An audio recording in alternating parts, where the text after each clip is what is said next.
음력설 전날인 지난 21일 로스앤젤레스 카운티의 소도시에서 총기 난사 사건이 발생해 11명이 사망했습니다. 캘리포니아 주정부가 최초로 음력설을 공식 공휴일로 지정했습니다. 올겨울은 뉴욕시에서 겨울이 시작된 지 2달이 다 돼가도록 눈이 내리지 않았습니다. 다음 주까지도 눈이 내리지 않으면 역대급으로 긴 눈 가뭄 기록입니다. 코로나19 긴급 지원 프로그램이 오는 2월 말 종료됩니다. 3월부터 스냅 수혜자들의 월 수령액이 줄어들게 됩니다. 뉴욕주가 총 6억 7,200만 달러를 투입해서 저소득층에 연체된 유틸리티 비용을 지원해주기로 했습니다. 이상은 이 시각 주요 뉴스입니다. 시청자 여러분 안녕하십니까? KBN 뉴스입니다. 음력설 전날인 지난 21일 아시아계 주민이 많이 거주하는 로스앤젤레스 카운티의 소도시에서 총기 난사 사건이 발생했습니다. 용의자는 72세의 아시아계 남성으로 알려졌는데 지금까지 11명이 총격으로 사망했습니다. 용의자는 2차 범행도 시도했다가 미수에 그치자 스스로 목숨을 끊었습니다. 지한샘 기자가 보도합니다. LA 카운티 보안관실은 지난 21일 오후 10시 20분께 캘리포니아주 몬터레이 파크의 댄스 교습소 스타 댄스 스튜디오에서 총기 난사 사건이 발생했다고 발표했습니다. 몬터레이 파크는 LA 도심에서 동쪽으로 11km 정도 떨어진 곳으로 인구 약 6만 명이 거주하는 소도시인데 주민의 65%가 아시아계 미국인입니다. 사건의 용의자는 72세 아시아계 남성 휴 켄 트렌으로 알려졌고 이날 무차별 총격으로 지금까지 모두 11명이 사망했습니다. CNN 방송은 트렌의 지인을 인용해 그가 중국 출신의 이민자라고 보도했습니다.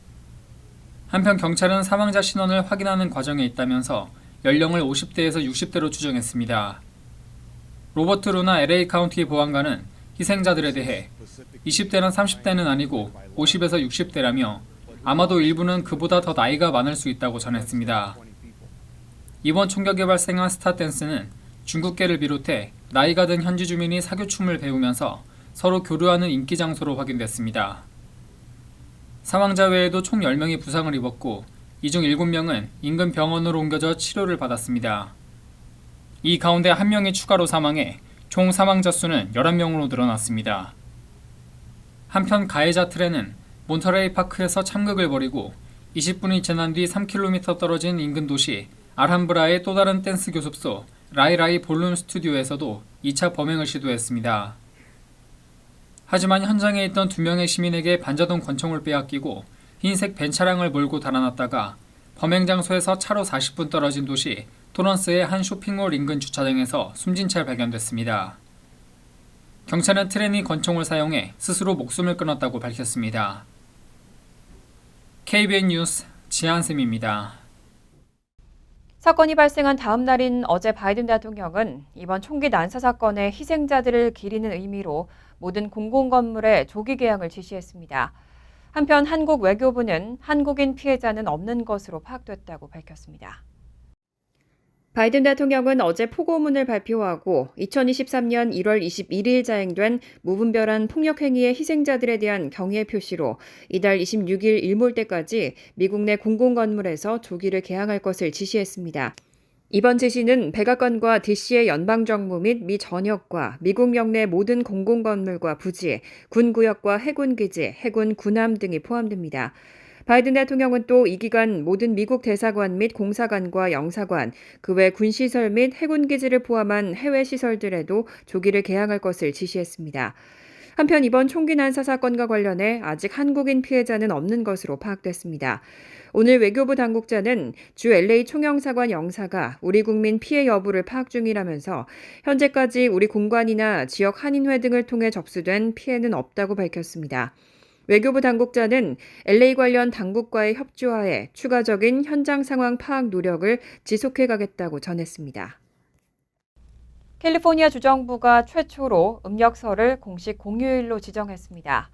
연방의회에서도 설날을 연방 공휴일로 지정하는 법안이 추진되고 있습니다. 캘리포니아 주정부가 음력설을 공휴일로 공식 지정했습니다. 주정부가 설날을 공휴일로 지정한 것은 이번이 처음입니다. 코로나 팬데믹 이후 아시아계 주민에 대한 증오 범죄가 잇따르면서 인종 화합 차원에서 내린 결정으로 보입니다. 연방의회에서도 설날을 연방 공휴일로 지정하는 방안이 재추진되고 있습니다. 지난 20일 그레이스 맹 연방 하원 의원은 아시안 최대 명절인 설날을 연방 공휴일로 지정하고 이를 기념하기 위한 법안과 결의안이 담긴 패키지 법안을 발의했다고 밝혔습니다. 만약 이번 법안이 연방의회를 통과하고 바이든 대통령의 서명을 받는다면 설날은 미국의 12번째 연방 공휴일로 지정됩니다.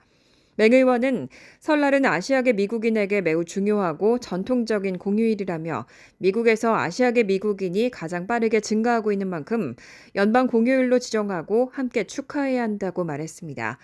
한편 뉴욕주에서도 설날을 공휴일로 지정해야 한다는 움직임이 확대되고 있습니다. 지난 19일 뉴욕주 하원 윌리엄 콜튼 의원은 한국계 그레이슬리 의원과 함께 기자회견을 열고 뉴욕주 음력설 공휴일 추진 법안을 공동 발의하고 주의회 통과를 추진하기 위한 활동을 이어갈 계획이라고 밝혔습니다. 콜튼 의원은 지난 2021-2022 회계연도에도 같은 법안을 발의한 바 있습니다. 올 겨울은 뉴욕시에서 겨울이 시작된 지 2달이 다 되거도록 눈이 내리지 않았습니다. 뉴욕시에서 마지막으로 관측이 가능한 눈이 내린 건 지난해 3월 9일입니다. 다음 주까지도 눈이 내리지 않으면 역대급으로 긴 눈 가뭄 기록입니다. 이한마음 기자가 보도합니다. 기상청에 따르면 뉴욕시에서 마지막으로 관측 가능한 눈이 내린 날은 지난해 3월 9일입니다. 이후 이번 달 21일까지 뉴욕시 5개 보로에서는 무려 319일째 한 번도 눈이 내리지 않았습니다.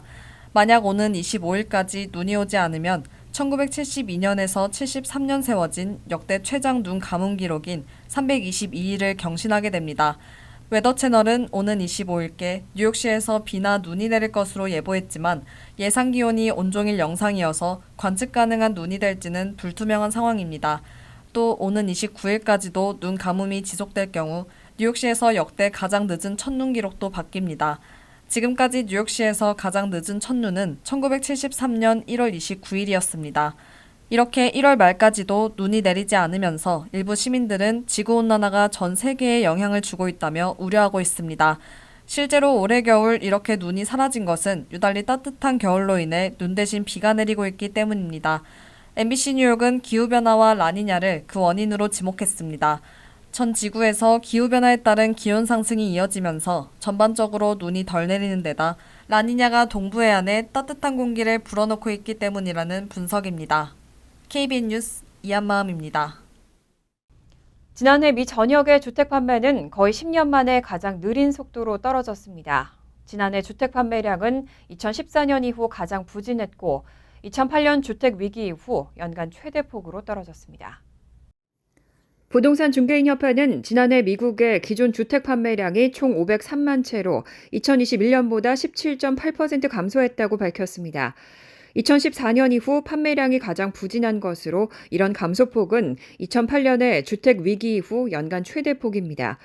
부동산 중개인협회 측은 사람들의 소득보다 훨씬 빠른 속도로 집값이 급격히 오르면서 주택 판매에 부정적인 영향을 줬다고 분석했습니다. 부동산 중개인협회에 따르면 지난해 전국 주택가격 중간값은 38만 6,300달러로 10.2% 급등했고 초저금리와 대유행 수요가 시장을 열광시키기 전인 2019년보다 42% 상승했습니다. 3년 만에 주택가격 중간값이 11만 4천 달러 오른 셈입니다. 또 연준이 경기를 냉각시키고 물가 상승을 잡기 위해 금리를 계속 올리면서 지난해 주택담보대출 금리는 2배 이상 올라 가을에는 7.08%로 2년 만에 최고치를 기록했습니다. 이렇게 대출 비용이 급증하고 주택을 사려는 사람들의 구매력이 제한되면서 주택 판매는 급속히 둔화됐습니다. 부동산 중개인협회는 2022년 전체 주택 판매에서 최초 주택 구매자가 차지하는 비율은 26%에 불과했다고 전했습니다. 연방주택금융저당회사 프레디맥에 따르면 30년 만기 주택담보대출 금리의 평균 금리는 이번 주 6.15%로 9월 이후 최저치를 기록했지만 여전히 1년 전 평균 3.56%의 2배 가까운 수준입니다. 부동산 중개인협회는 12월 기존주택 판매가 11개월 연속 감소해 계절적 요인 감안 후 연간 402만 채를 기록했다고 밝혔습니다. 12월 매출은 1년 전보다 34% 감소했습니다. 코로나19 팬데믹 기간 동안 연방정부는 푸드스탬프 수혜 대상자들에게 추가 혜택을 지원해왔습니다. 그런데 이런 코로나19 긴급 지원 프로그램이 오는 2월 말 종료됩니다. 3월부터 스냅 수혜자들의 월 수령액이 줄어들게 됩니다. 최근 농무부는 팬데믹 이후 2020년 4월부터 수혜자들의 경제적인 어려움을 돕기 위해 추가 혜택을 긴급 배정해서 제공해온 코로나19 긴급지원 프로그램이 2월 28일로 종료된다고 밝혔습니다. 뉴욕, 뉴저지주 등 전국 32개 주는 이 프로그램을 2월 말까지 연장해왔지만 이미 플로리다와 조지아주 등 17개 주는 지난 1월 1일부터 프로그램을 종료하고 기존 혜택만 지급하고 있습니다. 해당 프로그램을 통해서 뉴욕주에서는 4인 가구 기준 최대 수령액 $939를 받는 가구의 경우 최소 $95의 추가 지원금을 받아왔습니다. 하지만 코로나19 긴급지원 프로그램이 종료되면서 오는 3월 1일부터는 스냅 수혜자들이 추가 혜택 없이 기존 혜택만 받을 수 있습니다. 또 현재는 수혜 자격만 충족하면 가족 구성원 수에 따라 지원 금액이 결정됐지만 앞으로는 소득에 따라 지원 금액이 결정될 전망입니다. 뉴욕주에서 스냅을 관할하는 주 빈곤가정 장애지원국에 따르면 뉴욕주에서는 올해 10월 등록 기준으로 약 160만 가구, 280만 명가량이 스냅 지원을 받고 있습니다. 비영리단체 얼반 인스티튜트는 푸드 스탬프의 긴급 지원이 끝나면 저소득층들은 비싸진 식료품비를 감당하지 못하고 어려움을 겪게 될 것이라며 우려하고 있습니다. 뉴욕시 의회에서 음식물의 테이크아웃이나 배달 시 플라스틱 식기와 용기를 제공할 수 없도록 하는 조례안이 통과됐습니다. 단 고객이 요청하면 제공할 수 있고 2024년 7월까지는 계도 기간입니다. 지난 19일 뉴욕시 의회에서는 음식의 테이크아웃이나 배달 시 플라스틱 재질의 포크나 스푼 등 플라스틱 식기 및 용기를 제공할 수 없게 하는 조례안이 상정돼 찬성 43표, 반대 7표로 통과했습니다. 조례안에 따르면 뉴욕시 내 모든 요식업소는 고객이 요청하지 않는 이상 테이크아웃이나 배달 서비스 이용 고객들에게 더 이상 플라스틱 재질의 용기를 제공할 수 없습니다. 고객이 요청할 시에는 제공이 가능합니다. 금지 제품은 포크와 나이프, 스푼, 젓가락, 소스 용기 등 플라스틱으로 만들어진 모든 제품입니다. 단속 대상은 시내 모든 요식업소와 배달원, 각종 앱 기반 배달 서비스 업체 등입니다. 첫 위반 시에는 $50의 벌금이 부과되고 1년 내 두 번째 위반 시 $150, 3번 이상 상습 위반 시 각 $250씩의 벌금이 부과됩니다. 조례안은 에릭 애담스 시장 서명 후 6개월 이후부터 시행되지만 2014년 7월까지는 계도 기간으로 벌금 티켓 대신 경고만 주어집니다. 뉴욕시장실은 환경 유해 폐기물을 획기적으로 줄일 수 있는 매우 중요한 조례라며 조례를 지지한다고 밝혔습니다. 시의회 보고서에 인용된 자료에 따르면 미 전역에서는 매일 1억 개의 플라스틱 식기가 사용되고 매년 400억 개의 플라스틱 식기가 폐기됩니다. 특히 뉴욕시에서는 매년 약 110만 파운드의 일회용 플라스틱 식기류가 매립지와 소각장에 버려지고 있습니다. 뉴욕시는 2030년까지는 유해 폐기물을 매립지에 전혀 보내지 않겠다는 목표입니다. 뉴욕주가 총 $6억 7,200만 달러를 투입해서 저소득층에 연체된 유틸리티 비용을 지원해 주기로 했습니다. 연체된 유틸리티 빚을 탕감해주는 방식입니다. 캐시 호컬 뉴욕 주지사는 19일 보도자료를 통해 이달 초 신년 연설에서도 뉴욕 주민들의 에너지 비용을 더 저렴하게 만들어주기로 약속한 바 있다며 $6억 7,200만 달러를 투입해 저소득층에 연체된 유틸리티 비용을 지원해 주기로 했다고 밝혔습니다. 역사적인 규모의 유틸리티 비용 지원을 통해 뉴욕 주민들이 겨울 동안 따뜻하게 지낼 수 있도록 도울 것이라는 방침입니다. 호컬 주지사가 이번에 제안한 유틸리티 비용 지원은 일회성 크레딧 지원으로 연체된 유틸리티 빚을 탕감해주는 방식입니다. 연체된 유틸리티 비용을 탕감해 고객의 재정적 부담을 덜어줄 뿐 아니라 빚을 갚지 못해 유틸리티 서비스가 끊기는 것도 막을 수 있고 유틸리티 업체들의 타격도 덜어주는 효과가 있을 것으로 보입니다. 이번 소외 대상은 주거용 유틸리티 비용을 내는 저소득 개인뿐 아니라 소규모 사업을 하고 있는 상업 고객들의 연체된 유틸리티 비용도 포함됩니다. 개인은 47만 8천 명, 소기업은 5만 6천 개가 혜택을 입을 것으로 파악됐습니다. 이번에 발표된 유틸리티 비용 지원은 코로나19 팬데믹 발생 이후 뉴욕주에서 시행되는 두 번째 지원입니다. 지난해 6월에도 호컬 주지사는 $5억 6,700만 달러를 투입해 유틸리티 비용 지원을 해준 바 있습니다. 뉴욕주는 지난해 유틸리티 비용을 지원받지 못한 경우 우선적으로 지원한다는 계획으로 자격이 된다면 별도의 신청 없이 유틸리티 고지서에서 연체 비용이 탕감됐다는 걸 확인할 수 있다고 전했습니다. 한편 뉴욕주는 소득이 7만 5천 달러 미만인 뉴욕 주민을 대상으로 유틸리티 비용을 할인해주는 방안도 계획하고 있다고 밝혔습니다. 소득의 6% 이상을 유틸리티 비용에 쓰지 않도록 주정부에서 비용을 지원하거나 할인해준다는 방침입니다. 바이든 대통령의 사저에서 기밀 문건이 추가로 발견됐습니다. 바이든 대통령의 변호사 측은 수사가 신속하게 진행될 수 있도록 협조할 것이라는 입장을 밝혔습니다. 바이든 대통령의 개인 변호사 밥 바우어는 지난 21일 저녁 성명을 내고 바이든 대통령의 사저에서 기밀 문건이 추가로 발견됐다고 발표했습니다. 또 델라웨어주 윌밍턴에 위치한 사저에서 대통령의 허락에 따라 연방 수사국 FBI의 압수수색이 진행됐다고 설명했습니다. 바우어 변호사에 따르면 FBI는 기밀 표기와 함께 여러 부속 자료로 구성된 6개 항목을 포함한 여러 문건을 확보했습니다. 바이든 대통령의 백악관 변호사인 리처드 사우버는 대통령의 변호인단과 백악관은 법무부와 특별검사의 수사 절차가 신속하고 효율적으로 진행되도록 협력을 지속할 것이라는 입장을 밝혔습니다. 최근 공화당은 과거 트럼프 전 대통령의 플로리다주 마러라고 저택에서 기밀 문서가 발견됐을 때와는 달리 바이든 대통령의 개인 사무실 등에 대해서는 압수수색 등 강제 수사가 진행되지 않는다며 공세를 벌여왔습니다. 바이든 대통령의 개인 사무실에서 부통령 시절에 기밀 문서가 발견됐다는 사실은 지난 9일 처음 공개됐고 12일과 14일에도 기밀 표시가 된 문서가 델라웨어 윌밍턴 사저 등에서 추가로 발견된 바 있습니다.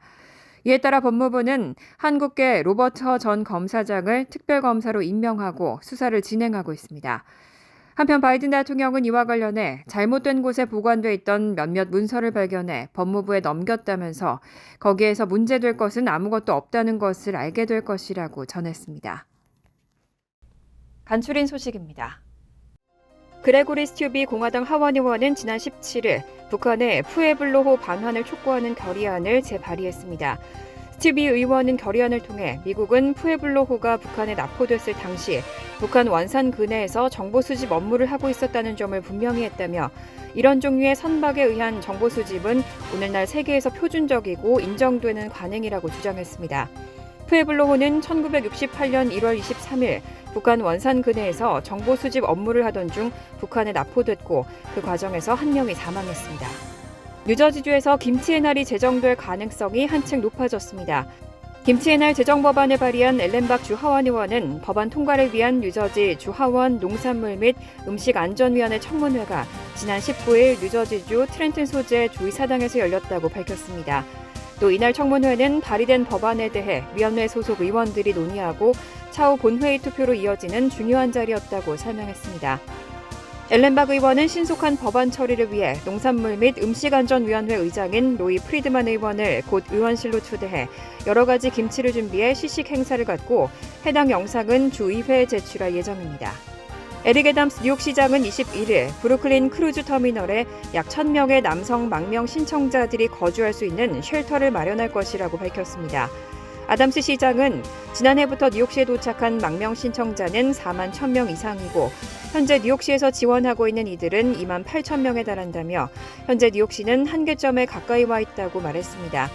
비상쉘터에는 맨하튼 호텔 등에 임시로 거주하고 있던 망명 신청자들을 먼저 이주시킬 계획입니다. 루이지애나주 베턴루지의 한 나이트클럽에서 총격 사건이 발생해 12명이 부상을 당했다고 루이지애나 경찰 당국이 발표했습니다. 경찰은 우발적으로 일어난 마구잡이 총격이 아니라 사전에 조사 작업까지 마친 계획적인 범행이라고 말했습니다. 어떤 특정 인물에 대한 살해 의사를 가진 용의자가 총격을 가했고 나머지 사람들은 그 과정에서 다쳤다는 겁니다.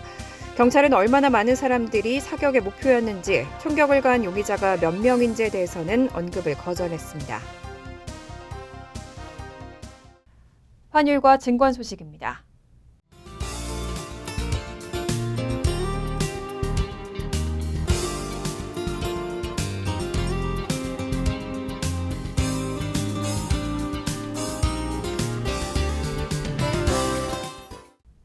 이어서 날씨입니다.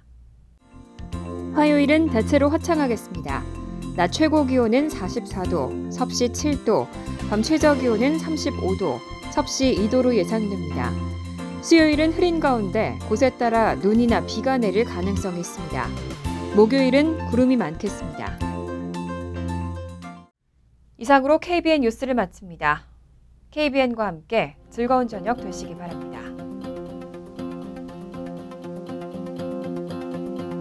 미 동부 최대 한인방송 KBN이 제작하는 KBN 뉴스는 웹사이트 mykbn.com 그리고 유튜브와 페이스북에서 다시 보실 수 있습니다. 좋아요, 구독, 알림 설정은 뉴스 제작에 큰 도움이 됩니다.